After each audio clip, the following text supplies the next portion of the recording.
This story is about a kind man named John who worked in a fish factory.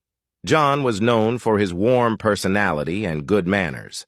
Every day he greeted the security officer with a handshake, saying good morning and good night as he entered and left the factory.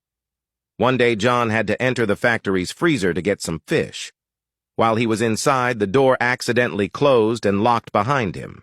The factory was about to close for the day, and all the other employees had already left.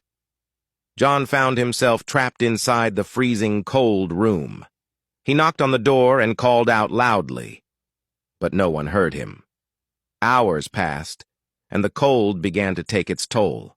John was close to losing consciousness and thought he might not survive.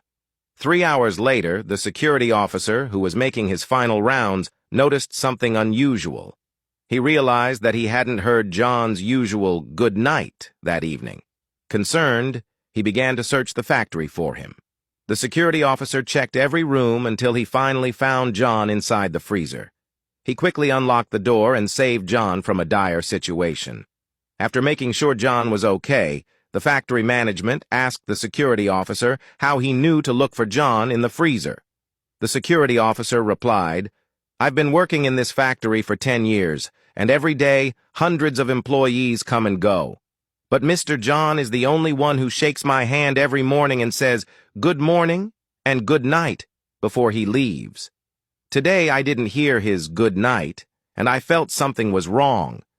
That's why I searched for him." John's simple acts of kindness and respect towards the security officer ended up saving his life. This story reminds us that small gestures of kindness and attention to others can make a big difference and may even save a life.